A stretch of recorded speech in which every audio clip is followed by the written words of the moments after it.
Alright, welcome to Stampscaping 101. We're going to use some imagery from nature set number 12 here in the lighthouse. We're going to use it minimally. I'm just going to use a couple stamps from this.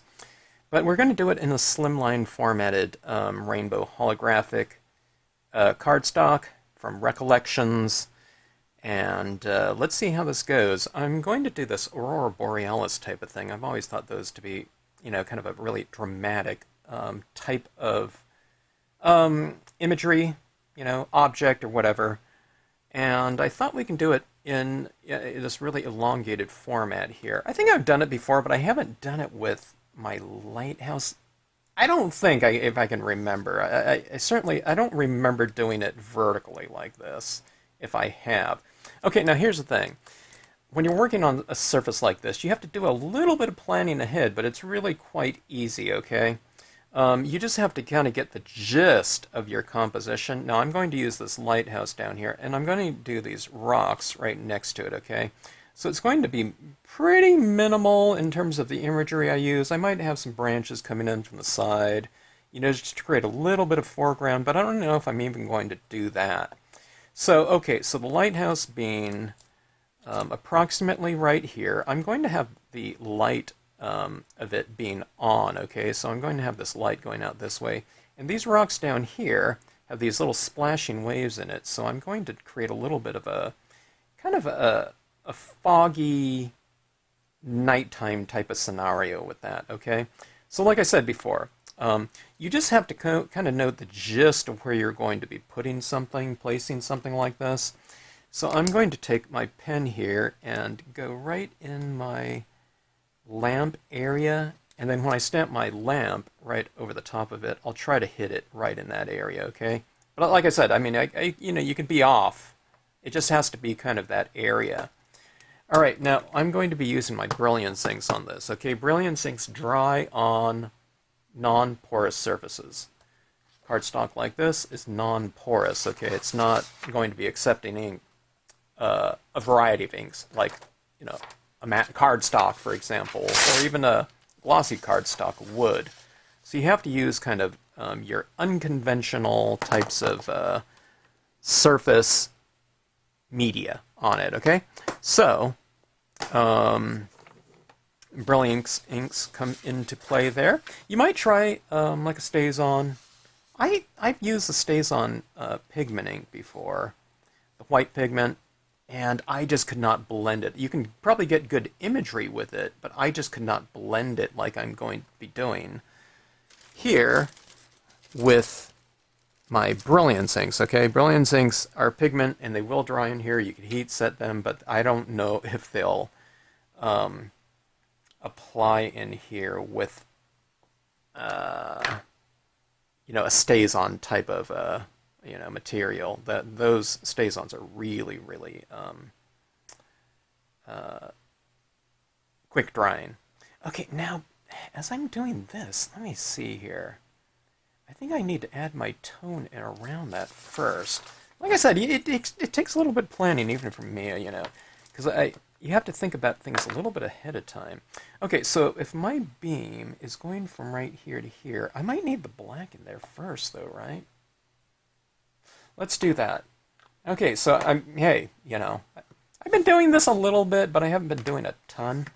All right, so let's start with our Aurora Borealis. Okay, so I'm going to start with this kind of curtain-y type of format here. Okay? So I'm going to have these hanging curtains. Now, applying ink on this, it's almost like applying, I don't know, like a wet paint on glass or something like that. You can apply it down like that, but you can also just kind of go like this, and it wipes off, just the same, okay? Like that. Think about using like a shoe polish or something like that on, I don't know about on glass, maybe on plastic or something of that sort, okay? That's the feel of it.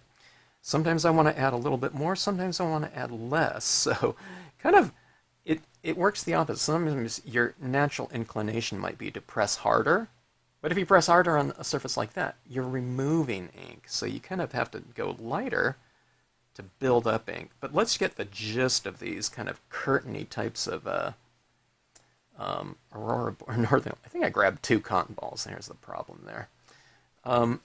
I find that 100% cotton works way better than like a synthetic. It just accepts the media better, and thus, when it accepts it, it applies it easier, okay? All right, so applying these curtains, kind of hanging down. I'm leaving it a little bit streaky like this too, okay? I'll show you what this is too. You can apply it in all kinds of different ways, and don't worry if you start applying this and things are looking a mess and blobby, because we're going to go back in and remove some of this as well. So you're doing an additive plus a subtractive process, okay? So it's very forgiving that way. If you don't like something at all, but don't judge it like right now, kind of do it after you kind of remove it, some ink, before you think about, oh my God, I don't like that, I'm going to remove it. Because you might be removing it way too early because you haven't even given it a chance, okay? So adding this in, and down here, it's, I'm going to have that lighthouse, and here's my rock area. I want some white down in there too, so we're going to do that. But we're just getting a little bit of a general type of application here. You'll find that when you're touching this, you're getting it all over your fingertips. I don't know. I would just say, you can put a Post-it note underneath this and turn it wide the Post-it note. But if you do get inky, just, I don't know, expect that and kind of factor that in as part of the fun, getting your fingers nice and inky and kind of, I don't know, just getting really into it. Let's reverting to childhood a little bit, in terms of something like that. Okay, so going like that. Okay, so what we're doing is we're blocking off some of this. But see that? Doesn't that look like, kind of a cool, kind of a, stylized, Aurora Borealis, Northern Lights type of thing going. And it's dynamic, it's interactive because you can move it around and you see different colors. As a result of it, you have different type of lighting on it, so it's different. That's what makes it really kind of dynamic and fun. It's almost like a kinetic art piece, something that's moving around. The way that it accepts light, this could be static and you can be moving around it and it would change because, the lighting from different angles is different too. You turn off some lights and it's going to be different that way too. So that's what's really fun about something, using an inherently dynamic surface like this. You can get some kind of really dynamic looks from it, stamping on it. And right here, I'm taking something that we're usually trying to make something and make it, fairly exciting or something like that from a visual standpoint, right? On this one, it's almost too exciting, so in some ways, now I'm trying to enhance what's on here, but in a way I'm trying to mute a lot of it around it so that it doesn't overpower the piece, okay? It's a overwhelming type of visual here with all that reflected light and that rainbow type of, effect on there. So in a way, I'm kind of muting that out and thus trying to just utilize some of that characteristic of the surface rather than, trying to make something inherently, so exciting that, it's going to garner some attention. This inherently gets your attention, okay? So we're just trying to kind of utilize that aspect strategically, I should say, instead of just inherently throughout the entire piece and just overwhelming the eye.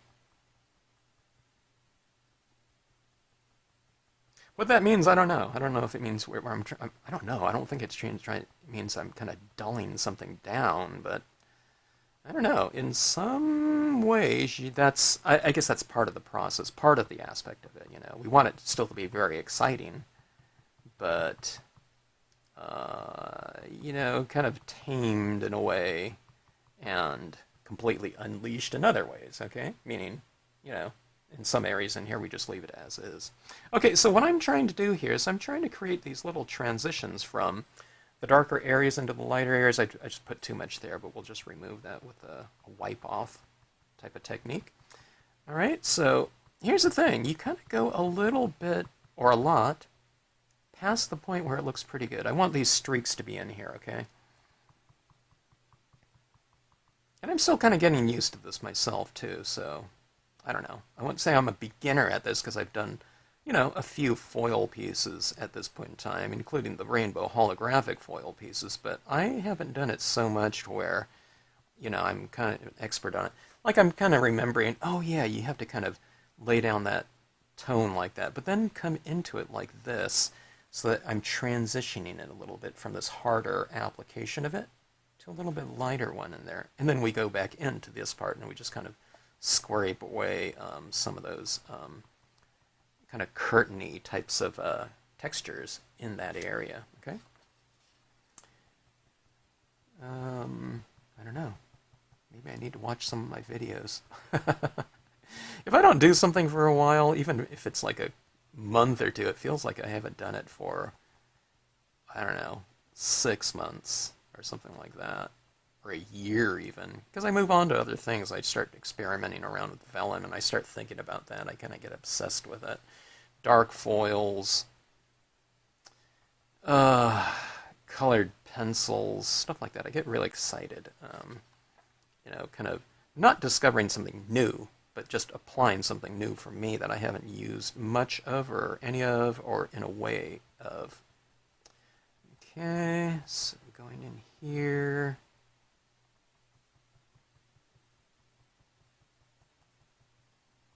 See how blobby it is? I mean, it's not super even anywhere. See all that right in here? I've got my fingers, you know, going in that area. So don't worry about, you know, certain aspects of things, you know, at this point. You're just kind of doing a general fog over, okay? And it doesn't look like the end result. And then, you know, you can see the foundation of it, but as far as like the finish goes, you know, it'll look completely different later in terms of resolution, everything like that.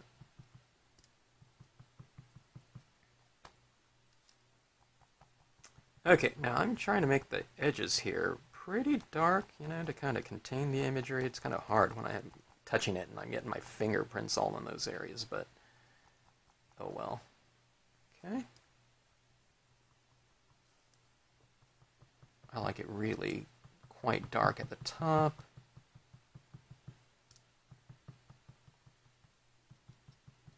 Okay, now,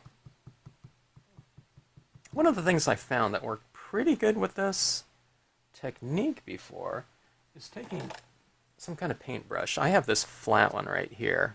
You can try, if you don't have that, try a toothbrush. Try, you know, a paper towel or something like that, okay? And if you don't get what you're going for in the sweeping motion, don't worry about it. You just kind of go in there, and if you don't like it, then you just tap some ink over it. And okay, now this is what's occurring to me. I think I go in here and I do some of this, and then I go back in and I add more of this, and then I go back and add more streaks. So you're kind of layering your textures, okay? And making them more rich as a result of it. So it's not like a lost cause. Okay, so here's what I'm going to do. I like these curtains. They're kind of reaching up like that. So I'm going to come into these areas, okay? And I'm starting in the light, you know, the dry areas, and I'm coming back into it like this, okay? Now I'm picking up some of that, and when I come down here, it's, you know, it's getting on that, which I don't want. So I'll just clean that up later, though. So see, don't worry about that part of it at this point in time. We'll come back in there and clean it up if we can. Flat like this. Okay. Sometimes I press a little bit harder if I want to remove a little bit more. I'm kind of going at a little bit of an angle. It takes me kind of a few streaks. Okay, maybe if I'm putting my hand down so that, you know, I kind of keep it a little bit more of a straighter line like that. It's like a golfer, you know, they take some practice swings. You can kind of go like this, okay? And get your practice streaks down, okay? All right. Yeah, it's coming around. It took me a few times, but, you know, I'm getting there. I'll show you what this looks like. That. Look at that. Doesn't that look like a flame? But it's harsh, though, I know. So that's why you come back in there, and we'll mute that down a little bit. But this is what it looks like at arm's distance, though. See that flame? I think that's a certain type of curtain. There are certain northern lights. I think they call it northern lights curtains. And I think there's another, you know, kind of nickname for it in flame. I'm not sure. I know the curtains are there. It's like curtains of, you know, light. Okay, come back in here like this. I'm trying to extend this out this way a little bit. See how I turn this? This is kind of the natural motion of my hand. If I go like this and I'm going like up like that, I don't have as much control. See, my hands are naturally like this, so I can go like this in a natural motion. So I turn my card in the direction, that motion that I'm going after, okay?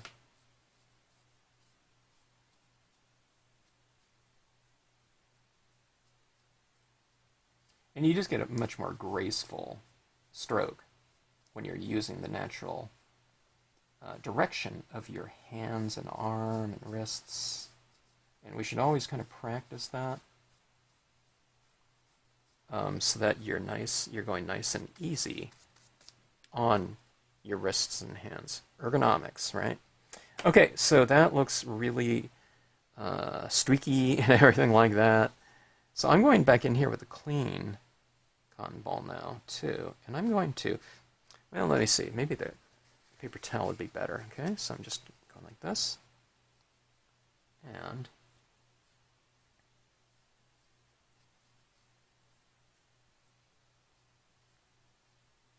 back in like so. So I'm kind of cleaning it up. You kind of have to keep switching out to a clean piece like this. And it's almost like, what it feels like is it feels like I'm kind of buffing out the surface, okay? There's a kind of a oily surface on here. And imagine you're cleaning a piece of glass, okay? But you want some of that oil to remain on there. Well, that's what pigment inks are. They're oil-based. It's an oil-based media, okay? Medium. So you're kind of utilizing the smudge of it all, okay? So it's like I've cleaned that up in there.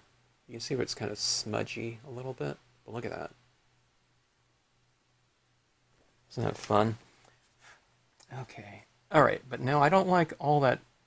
I want some of that brush work, but I want it subdued a little bit too. So I'm going to knit with this, and I'm going back over it like this, okay? So it's a little bit more obscured, but it's still there. It's just kind of darker and a little bit more graceful, especially in some of my less than graceful applications. It's a little bit too harsh, or way too harsh even, okay?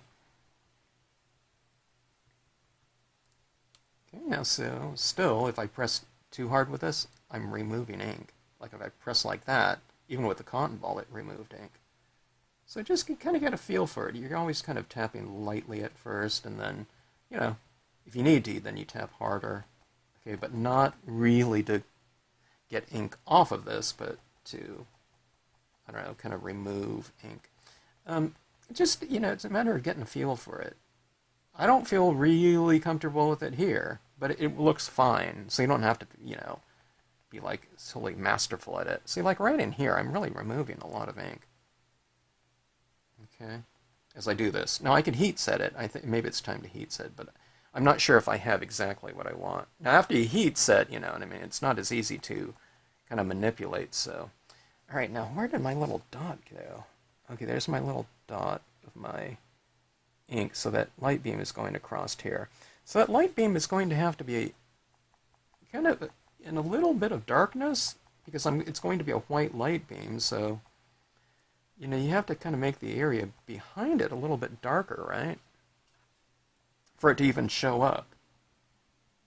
So let's go in here and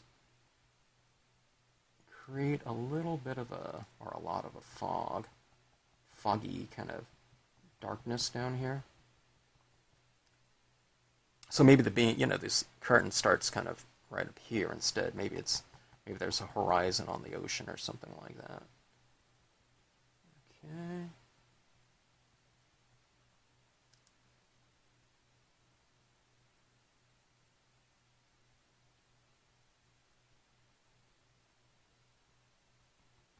I'm leaving it a little bit dark light down there so I can get some of that holographic type of quality in the splashing waves and rocks down there, as if it's, kind of reflecting the colors of the sky. So I don't want to obscure it completely.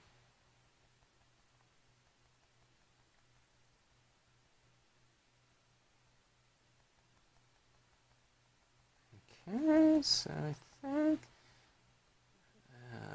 that's about where it's. I think I'm going to have to reestablish that little point where that lighthouse is going, because I can't see it at all anymore. Okay.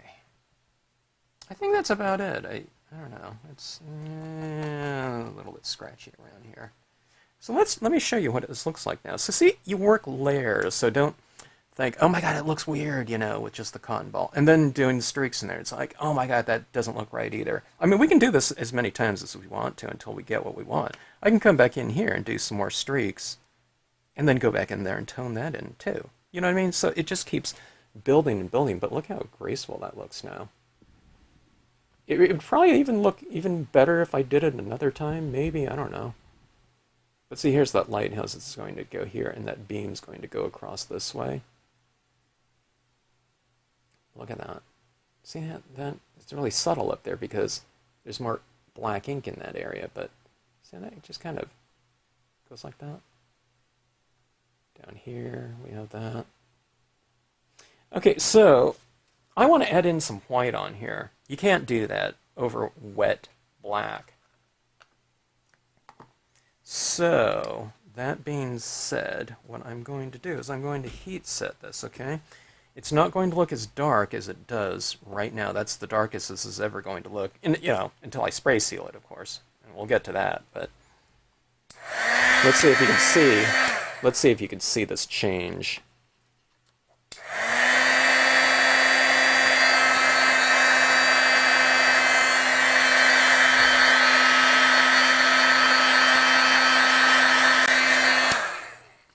Hard to hold this without it flopping on. Let me see if I can kind of...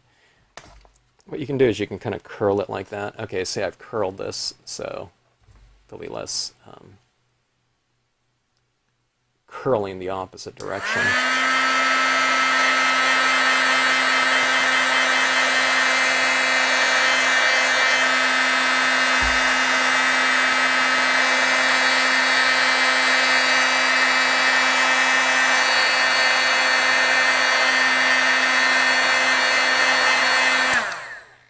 That's getting pretty hot on my finger there. Be careful.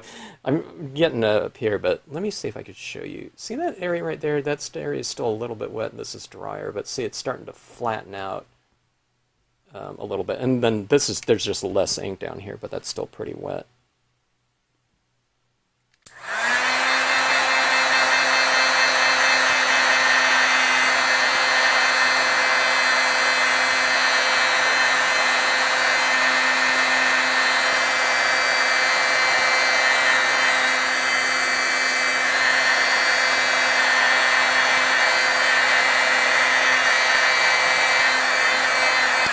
Okay, I think that should do it.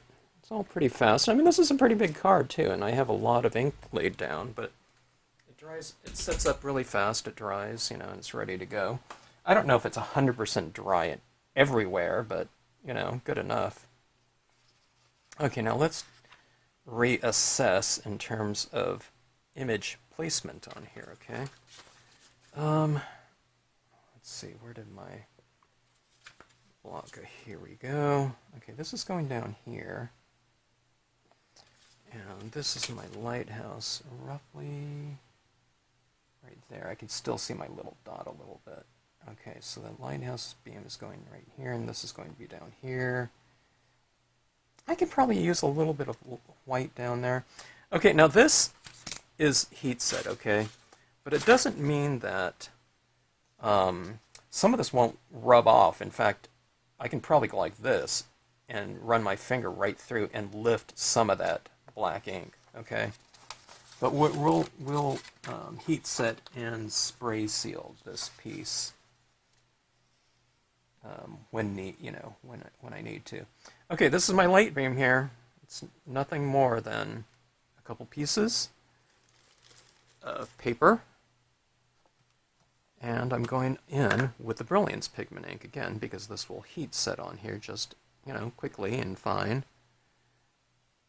Okay, and this down like so.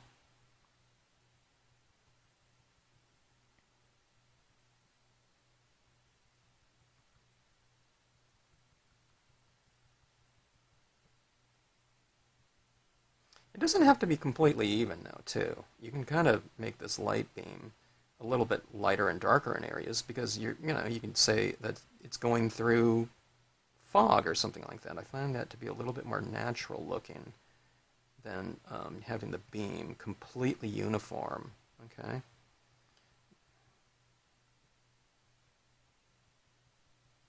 Okay, so let's do something like that. All right. So see, it's a little bit darker in some areas because I didn't apply as much.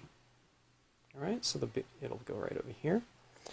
And what I like to do too is I like to put some of this kind of foggy mist within these crashing waves. So let's see, roughly right in this area like so. You don't have to be perfect on this, okay? Exacting, etc., etc. So just this little bit of like cloud down there, all right?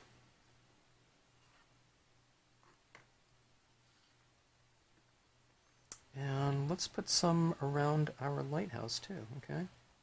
Remember, because the reason why you don't have to be perfect is because I'll be stamping a tonal image, so it'll be just covering up a lot of it. And what's black is black, but then there's kind of grayscale areas within the tone, within the tones of the image. Okay, I'll show you what I mean when I get to that too. You'll be able to see through some of it. Okay, so let's put some of it down here. This is also kind of taming the surface in some ways because white also covers up the paper just as black does. Okay. I'm going to try to put a little bit of cloud and fog around my lighthouse like this.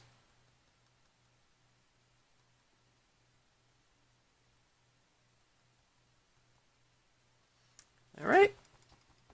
It's just kind of it's a little bit of a mishmash. I don't, have kind of an idea of where certain things are going to go except for my lamp. So see that right down there? That's what you're going for. But see, there's some areas where it's not applied and some areas where it is applied. That's where you get the variation. Okay, so, and then remember, we can fine-tune this after we stamp our imagery down there too, okay?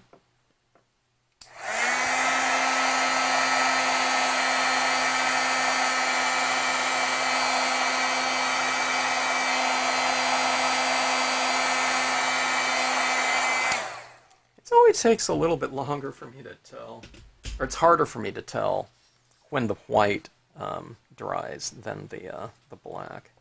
The black, it's a little bit more obvious because it's much more flatter black, but the white, it becomes so much more translucent when it dries that, I don't know, it's just, I don't know, it's a little bit more difficult to tell. Okay, let's try the imagery out. Let's see, should we stamp out the rocks first or the, let's go with the lighthouse first, actually. Just using the same pad, okay? You get a lot of variation just using black and white when you're using such a dynamic surface that's already has, color in it. Okay, so here we go here. I'm going to try to get that right in the... Oh, I almost forgot something. Let's grab a piece of... Or not a piece, but a cotton swab. Let's go back to our white pigment ink, okay? Let's create... Let me see, I've just re-inked my white pad here, so there's quite a bit of ink on it, so I'm removing some of it and also kind of fraying and loosening up the tip of my swab. And I'm going to make a little bit of a glowing ball or whatever right where the lamp would be. Okay, so that's what this looks like. Okay. All right, now let's see if I can do any good with my ink, stamp placement. Okay, like that. Since everything's been heat set, sometimes this is fairly easy to transfer the ink from the stamp to the surface. Sometimes when you're going directly stamp onto a non-porous surface, sometimes you have to hold it down a little bit longer before you lift it up. And don't press so hard that everything squeezes out from underneath. Remember, it's not getting absorbed into the surface like you would a paper. So what we're trying to do is we're trying to get the ink to kind of start setting up a little bit, after a few seconds, and then lifting it off gently so that the ink remains on the surface as opposed to coming off like a vacuum, which, has a tendency of happening sometimes. Okay, so I think we did pretty good there in terms of the lamp, And if it was off, 1/16 of an inch either way, which is 1/8 of an inch leeway, right? But look at this, see that kind of fog around there? But we can see that lamp going across there because we've made that area behind there a little bit darker.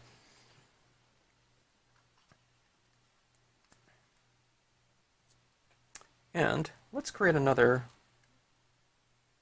image right here, since, we have nature set number 12. This is rocks and waves. This will represent some rocks that are maybe closer to us, which creates a little bit of a depth of field, field of view type of thing going on here. Okay, getting the rocks stamped out. Remember, I'm stamping it over some of that white as well, so hopefully we'll see some of these crashing waves a little bit. A little bit more so by having the white behind it, okay? Yeah, okay. I'll show you what that did here. And remember when I said you don't have to be so exact, okay? We have these crashing waves down here that are kind of illuminated because I put white down there, right? It didn't have to be perfect because the black just covers it up just like it does over here. Let me see if I can get that to focus. But see this white up here, that just represents, it just becomes, mist in the background. So even if it wasn't in the imagery, it's fine.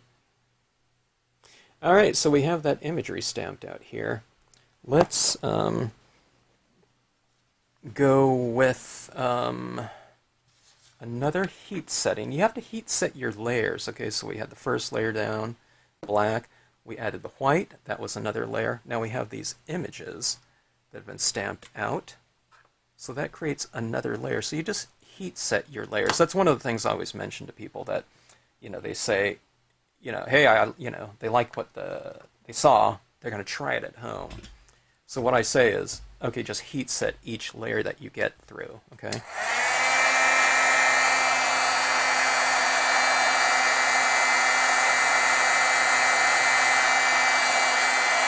All right, and that's it right there with the Brilliance inks. It dries really fast. Okay, now let's do something here. Here's another layer, but this is going to be with some white acrylic ink here.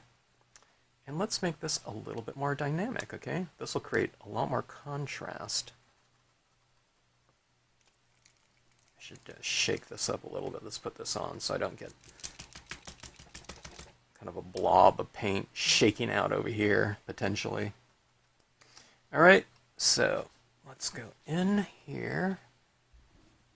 And I'm changing this so that I can reach over here. If I put this, my hand might go right onto the top of that. So there's these windows in my lighthouse. That, okay.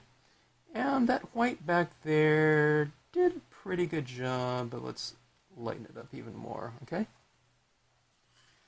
Like that. And look at that. Doesn't that lighthouse come alive like that now? Look at that. Is that white in there? Okay, now I'm looking at this right here, and to me, that lamp is looking a little anemic, no problem.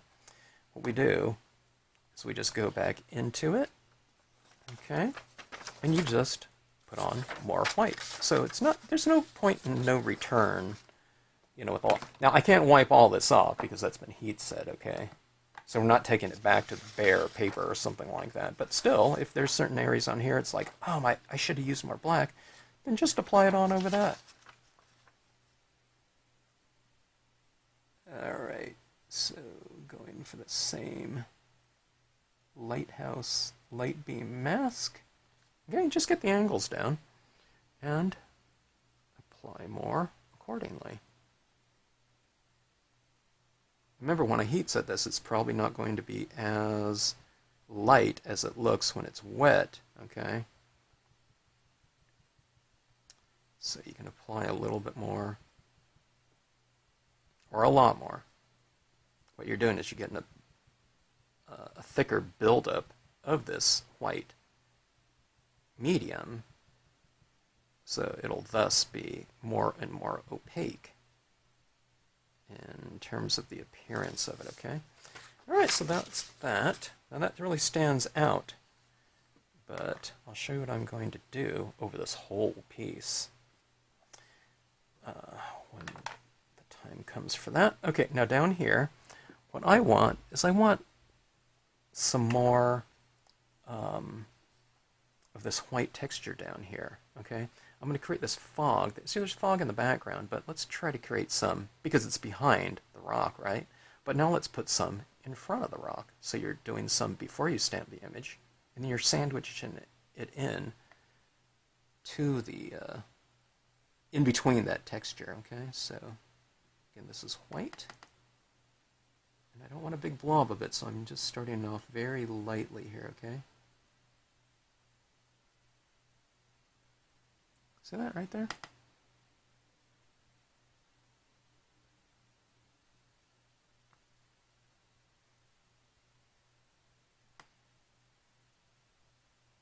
This is where you start really kind of, you know, building depth. I mean, there's inherent depth already in there, but there's even more now, I'd say.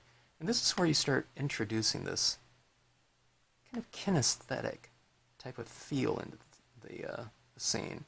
I'm enveloping rocks in this fog, and we'll put some additional textures down on this. But see that right there? It looks more dimensional now. So we have some of that, more of that white in front of that. So don't those rocks look like they're really sitting in that scene nicely? All right. All right, let's go back. You know, we talked about finger painting, you know. This feels like finger painting too. I have this little thing and I'm going like this, right? I mean, my fingers are very close. My fingers even look like that now. But let me show you this right here. This is Dr. Martin's Bleed Proof White. It's an opaque white watercolor paint.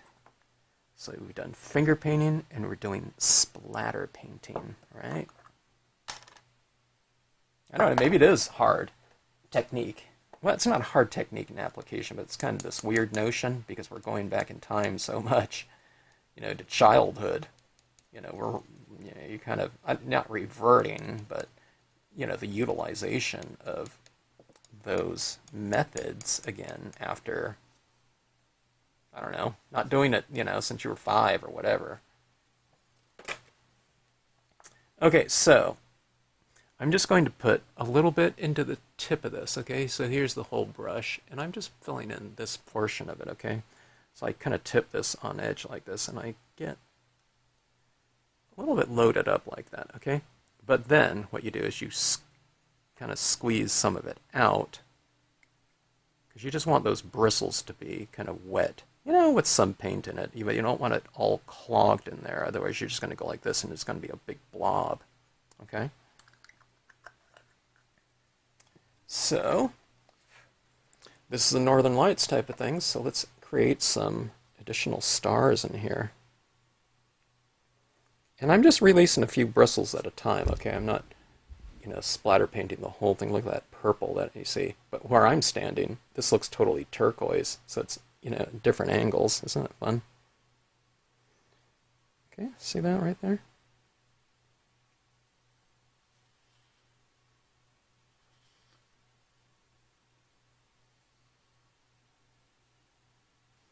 Look at those stars up there. Don't those look real natural too? I mean, I can use a white paint pen on this too and add those in, but this is a little bit more kind of organic. Okay, now, here's what's fun about the imagery that I'm using in this scene. We have splashing waves down here, right? Crashing waves. Now watch this. I'm coming a little bit closer to isolate that splash, and I'm just letting, see how I'm kind of just barely releasing that? It's like, I don't know, 3 or 5 hairs, and I just keep doing that. But I'm very close, so I'm kind of targeting this area down here.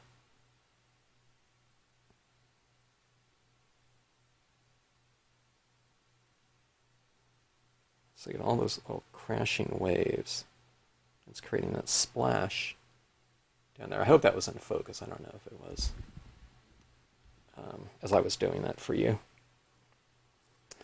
Okay, let's take a look at this on the overall. Okay, now that looks fairly busy down there, right? But this is like viewing distance right here. Look at that. Okay.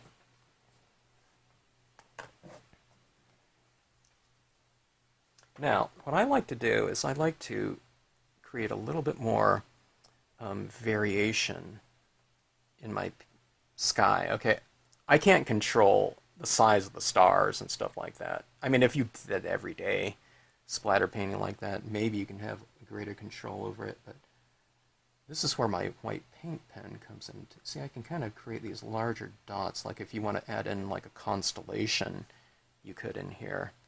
Let's add like an Orion. Okay, so it's like, here's the Orion's belt. If you're an astronomer, you can get a laugh out of this one, as I do it wrong, probably. Here's the sword, maybe. And then, I'm not doing the whole thing, but here's like, you know, the other kind of stars out on the side. And maybe I didn't leave space here. Here's another one. And the other ones just don't fit, but I don't know. Someone saw that and that, you know. Maybe they'd recognize it. I don't know. Do the Big Dipper, do Cassiopeia, do whatever. Okay? And then I don't just stick with that. It's like, okay, I'm going with a real super, you know, accurate nighttime sky, you know. Oh, that star wouldn't be there. I'm not like that. Let's create these a little bit bigger here. And so they stand out a touch more. All right. But look at that. Isn't that fun? In terms of that nighttime sky like that. Look at that. There's your northern lights. Look at how dimensional it is, huh? Like that. All right, I'm not done with this. We'll format this into a card and whatnot. I think some crystals are always in order for something like this. Okay, those are going to stick out. I sometimes when I'm doing these things, I think I should have added that kind of last, and maybe I'll do that. Okay, but maybe I'll also spray seal this as well first before I add anything. I'm thinking about adding a quote stamp in here too. I really like the quote stamps. I think this is a perfect spot for it up here in the sky or something like, I don't know, somewhere around in here. So we'll format and we'll come back and take a look at this. All right. Okay, we are back after a spray sealing with the Krylon UV acrylic spray. Look how beautiful that surface is. Not that I'm going for it, but that is just so, it's like satiny smooth on there. You would think it'd be glossy because it's a glossy spray, and this is a foil. I wouldn't say it's a super glossy foil, but I don't know. I guess what happens is the black pigment dries, and it dries to a matte, so that when I spray it, and I didn't spray it a lot, just a thin spray, it kind of has that satiny feel to it, but it has really great texture. Okay, now just reassessing this now that I can kind of manipulate it more or accordingly. I was thinking about bringing in a little bit of extra texture in here in the form of some clouds, maybe. Not that I don't like it as is, but I've done real similar pieces to this in the past, and I just feel like playing around and seeing if I can expand on some different techniques and themes that I've done before a little bit more. So, okay, so I've done clouds and things like that before too, but I haven't really done it post spray sealing before, that I can remember at least, okay? So what I'm thinking about is I'm thinking about adding a little bit of extra cloud textures throughout this. Okay, so this is my cloud template right here, my very expensive cloud template that you can buy on our website. I'm joking. And when you do things like this, you can come up with some very organic shapes. Okay, now paper towels are a little bit different from brand to brand. Some are thicker, some are more textured, some have a stronger grain to them. So if you rip it and it kind of gives you a real straight cut, then try to rip it the other way and see if you can't get a little bit more of a irregular tear, okay? And then I'm just kind of going back in here and refining it. Okay, now that's going to give me a very soft edge. And when we're thinking about clouds, if we want to go for a real organic one as opposed to a real stylized hard edge one, this is a really good way to go, okay? And my thoughts as far as clouds go, they're nice and soft and billowy. And what's more soft or softer than a piece of cotton like this in terms of an applicator, right? So if you want to go for some billowy soft cloud, then how about a torn edge piece of material that has a softer edge to it, right? And then on top of that, you're using a soft material to apply it with. Doesn't that make sense? Yeah, I hope that, that's my theory, at least. And I don't know, it tends to work pretty good. And clouds, not the same type of thing. I love, I do like a billowy cloud and highly stylized. Okay, that looks good too. But I do like variation, okay? And this gives me a lot of variety just with the things that happen during the process of doing this, okay? So I'm adding this along this edge here, okay? I'm mostly on the paper towel, and then I'm kind of giving it a little bit of a stronger edge, and then what I do is I come with the drier version of this, and I come down a little bit to spread it around a little bit so that the billow is lighter on the top, and then it transitions. Okay, if you just go only wet like that, it tends to be a little bit, you get these lines like a caterpillar in the sky. So you want to kind of blend it down. So after you get it like that, what you do is you add a little bit more to it like this, and then you're going above and below that edge right up here, okay? So the edge becomes a little bit more diffused, just like a regular cloud. It's just vapor in the sky, and if you want it to look really soft, then you just come into it like this, and you get that soft edge, okay? You don't add as much as you did with your template, you just add a little bit more so that it's kind of glowing on the top surface. Okay, that's my cloud technique right there. All right, now here's the thing. Here we can come in here like this, and I'm going to be careful that I don't go too much on my my black mat there. Okay, I'll try to avoid that as much as possible. I might get some on there. I should kind of mask it off, but I don't feel like it. Okay, so I'm going to put some of this in front of my lighthouse as well, like that. So you get that cloud in front of that. Okay, let's take a look and see what's happening here. See that right there? That needs to be kind of blended down a little bit more. So, just kind of assess, the cloud situation, or and come down like that. All right, now let's get some more of these formations kind of within this space, okay? Maybe it'll be heavier down below. I don't know. Let's just see how it goes.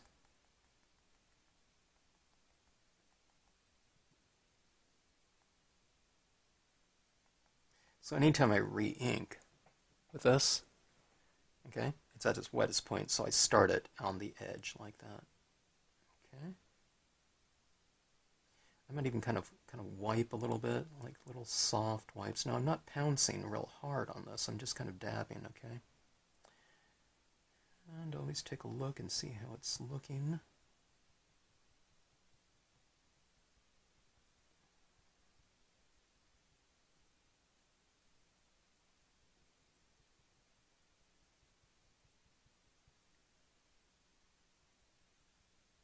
You can have some that go into the light beam, after all. The light beam's kind of cutting through that, the cloudy areas in the piece.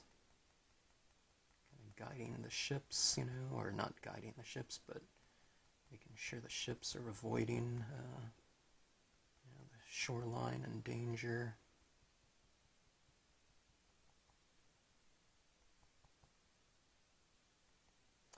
Lighthouses are really nice potential, iconography for like sympathy cards too, or something like that. It's kind of a guiding light type of thing, depending on who you're doing it for. But I've seen that done oftentimes throughout the years. They can be nice symbolic types of symbols, and especially the light as well, when you do it in a night scenario. This lighthouse, you don't always have to have a beam in it. It could be a lighthouse scene during the daytime too. But okay, so I'm building this up like this, but see how that's kind of coming into that like that. It's kind of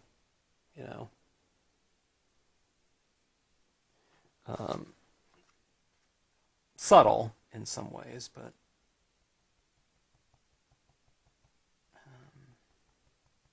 I don't know, it's just adding another layer of depth within the piece. These clouds are representing something that's closer to us from a visual standpoint.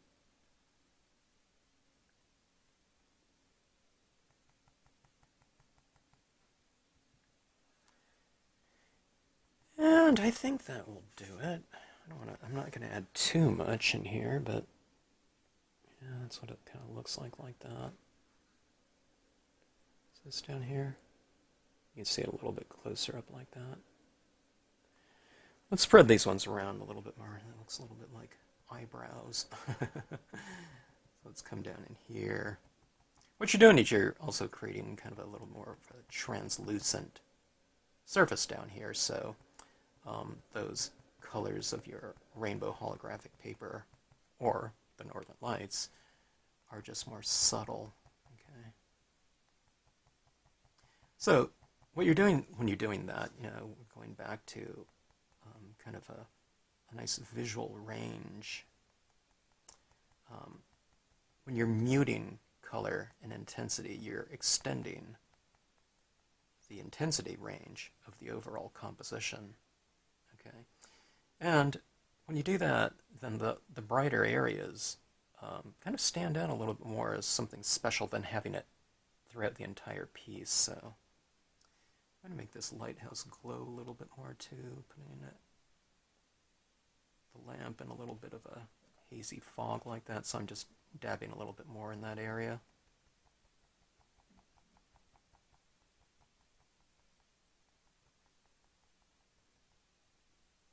Alright, I think that should do it. So, I don't know. I mean, it looks okay. Look, fine before too. Let me make this one a little bit more subtle. I'll just kind of wipe some of that off. It's not fixed there, so you can kind of make your adjustments on there accordingly. Let's do this one too. So it's kind of a little bit kind of more defined down there, and as you move up, the clouds are a little bit less intense, maybe.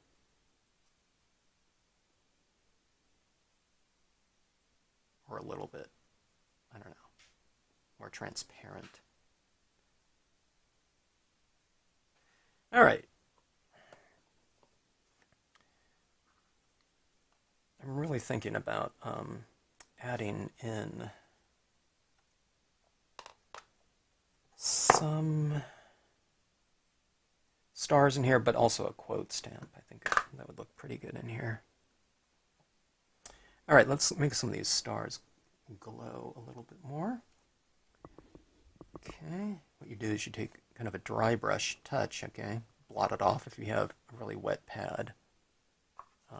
Mine's fairly dry. I just re-inked it, but it was really dry before, okay? So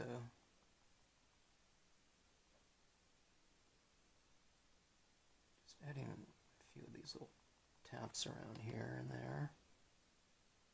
It's like you're dry brushing, so these little stars in here, ooh, that's way too much, they start to glow.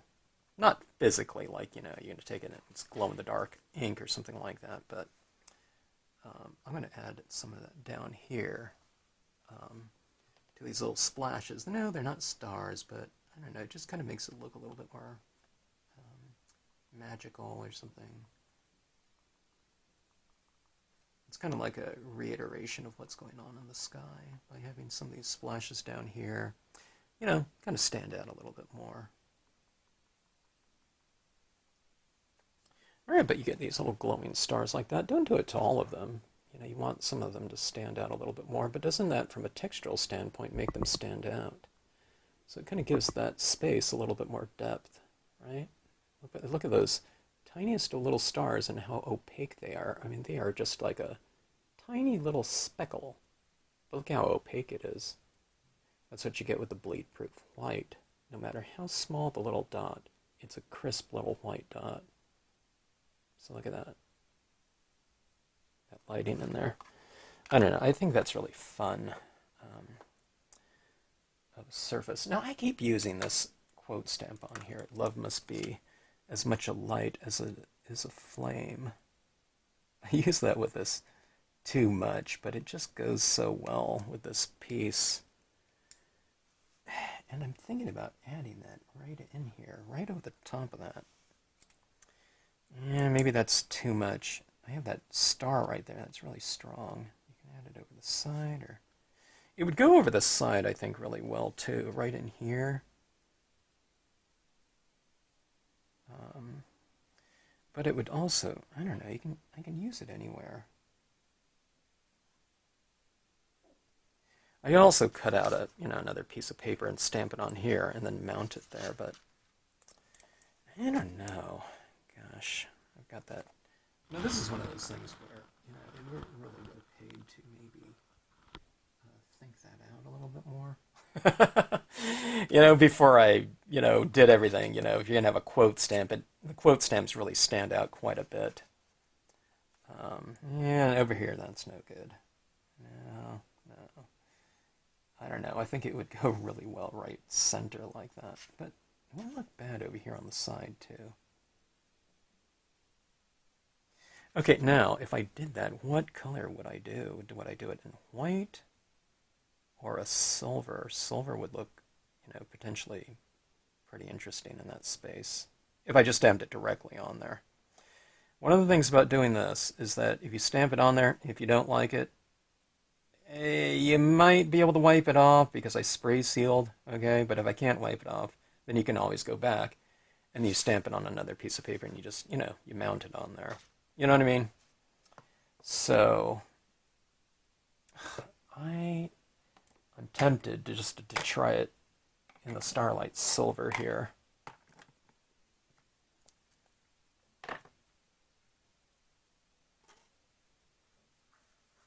Or I can just leave it. I want to do more crystals in here. God, would it look too busy with crystals in there and this? Because the crystals are going to really stand out too. Crystals, okay. I think I'm going to do that. I think with that quote up there and a bunch of crystals, it would be competing. We'd have three different things in here competing. The crystals would be really standing out. Well, three things. The quote, because everyone reads that. You got that shit going. Okay, let's keep things simple. Okay, this is just some glue that I'll use.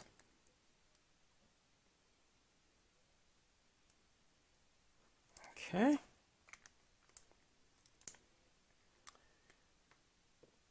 All right.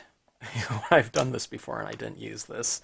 People say, hey, what do you have that on there? I use that to kind of unclog my tip if I ever needed to. And I was always looking for my pin on my desk, and I thought, let's just poke it right through there. I'm never using this bottom part either. Not that doing that ruins the area, but I don't know. This is a nice little applicator here. When I just go straight from the bottle, it leaves me too big of a drop of glue.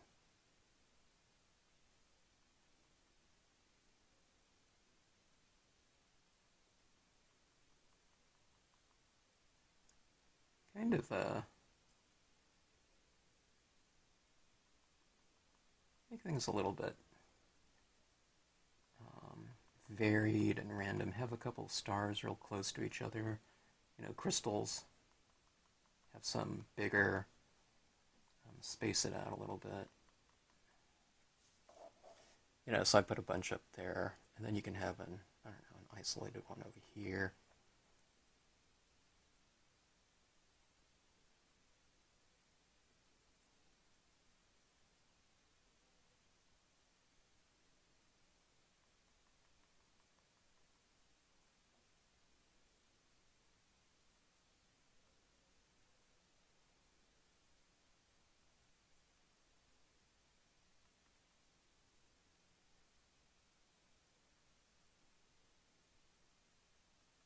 You can have some within the light too if you want. Within the rays. There's some really small crystals that would be fine for that. Okay, I'm using quite a few of these, but we have a lot of space up here, and there are some crystals in my set that are really, really small. So they can be on, on the slightly more subtle side of things, and I think they would,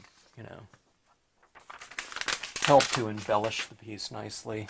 All right, I'm just going to go with the clear ones. Although, I don't know, kind of a purple one or something like that might be interesting too, but at this point in time, with these pieces, sometimes it's good to not go overboard. Like, we're starting on a surface that's really, really loud from a visual standpoint. So sometimes, like I said, earlier, it's almost like you're taming the piece and kind of muting the visuals here. I'm looking for my, oh, here we go. Looking for my my jewel picker. I have a lot of jewels to apply here, so okay, let me just grab a bunch of these right here. I'm just putting them all in there, and they kind of stick to this little rubber piece. Okay, I'm going to go with some of the smallest of crystals here, because I do have quite a few little areas of glue on here that I've applied.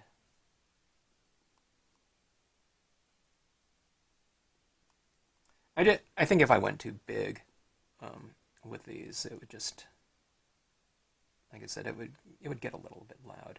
If I'm doing this for like a kid, I don't know, maybe we're all kids at heart, you know, we're still playing with I don't know, art supplies and finger painting and splatter painting and, you know, getting our fingers all inky and stuff. But if I am giving this to you know, a child, I probably would go bigger with these crystals just to amp things up, you know, because, you know, we're competing with you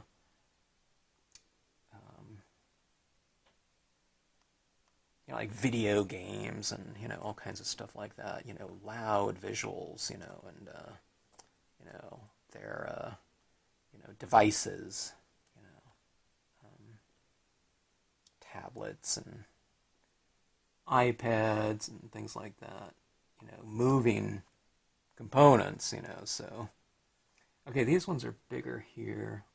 You know, I'll add a few big ones, but nothing too extreme. Yeah. Let's see.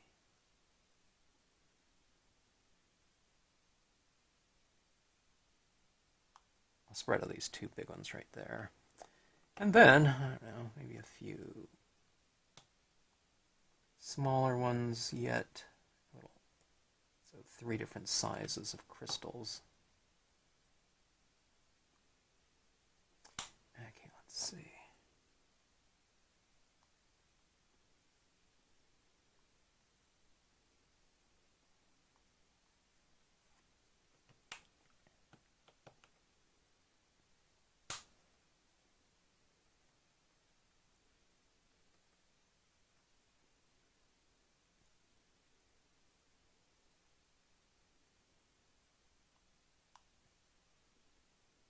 A couple more.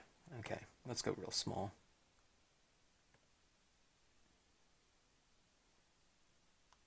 I'm kind of looking at an angle so I can see more my little drop of, you know, glue is. So I can't see that like that, so I have to hold it at an angle like that. Then I can see where I've applied that glue.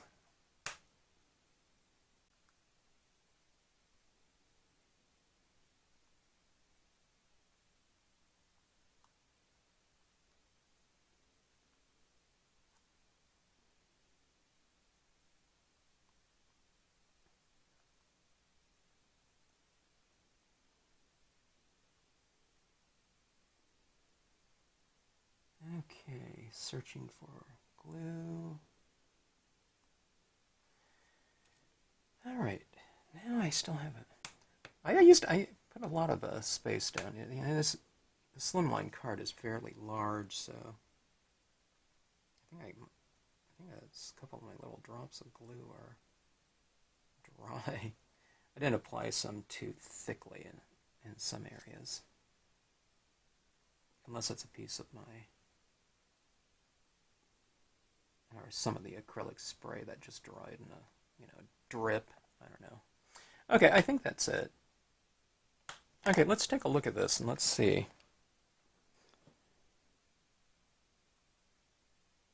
I think that looks pretty good. Look at that right up there. See, if I had a quote up there, it might compete too much with it. Okay, so this is what it looks like at arm's distance, you know. It just kind of creates a little bit of life up there, or a lot of it, in terms of reflective areas. So you get the flame thing going. And look at that down there, just that little bit, you know, where it's kind of obscured. It makes this whole area kind of come alive like that, doesn't it? Look at that. But yeah, I mean, you know what I mean? You can crust it over, if you're giving this to a kid. Go with, some of the bigger stars or whatnot. And that kind of makes it special. So here's the thing that I like about a lot of these pieces that I've been doing. Yeah, I do like working on just white cardstock and glossy cardstock, white cardstock. It seems strange that working on a glossy cardstock is now somewhat, by comparison, something that's very tame and fairly conservative in terms of a surface to work on. But when you start working in reflective iridescence and rainbow holographics, changing types of things like this, you really kind of introduce this kind of interactive piece that's really conducive to someone taking a look and moving it around like this. Or, someone's looking at this from this angle. It's a different kind of experience in terms of the color that they see from someone that's looking at it from this angle. Look at that. It's like all oranges now, right? Someone that's looking at it from over here, might see all cool colors. So as you walk past it, it's like one of those things that changes colors depending on, the angle that you're at. So I don't know, it becomes almost like a moving piece, and it looks somewhat three-dimensional as well. So it looks, we're talking about just a flat piece of cardstock, but it's three-dimensional in terms of space. Visually, that's what it seems like, the illusion. But it's also forever changing, yet it's not, it's just depending on what the angle that you see it from. So, I don't know, there's just a lot of variety in the surface, you know what I mean? And as far as like a technique goes, yeah, there's a lot of layering that I do, okay? But there's basically two colors. There's black and white, and we just let the paper take care of the rest. It's just inherently dynamic. It's just a matter of kind of utilizing it in areas that we want it and maybe muting some areas a little bit, so you cover it up a little bit, right? It's like putting something in front of it. So we can lay down ink like that. It looked really sloppy and ugly, but when you look at it in the end, by the time you get it down there, we streaked in there, we kind of coated it again, maybe wiped off other areas that were a little blotchy, but in the end, it all kind of comes together. I don't know when it did, but it just seems to do that if you keep working at it. If you kind of give up in the beginning, it would look like mine, It was just, there wasn't a heavy saturation. I couldn't get a heavy saturation up there either until it kind of sat up for a while, and it didn't dry, but it's a little bit more sticky or something like that, so you can apply a heavier coating on that. So allow that to happen, and you'll be set. And then you can kind of go back in there a little bit, add more, take off, some more, add more on there, and just kind of blend it together. And it starts kind of happening a little bit more and more, and kind of in a slow process. So, slower, can mean slow, and you want it to go faster. But when you take it kind of in a slower type of methodology, you really do have a lot more control over it because it isn't happening so fast. So it's not like, it's like the opposite of something like calligraphy. I'm just removing some of it and making it a little bit darker on the edge here. I don't know. There's a lot of control over it that way. I have to remember this every time I do it. I haven't done it for a couple weeks or something like that. I don't know. I tend to forget in the meantime, but it does come together in the end like that. So, okay. So, anyways, I hope you enjoyed the card and the construction and whatnot. And if you have any questions, drop me a note in the comment section. Thanks as always for watching. And if you're subscribed, thanks so much for subscribing and tuning in. I love those different tones like that, from warm to cool and all the colors of the rainbow. Okay.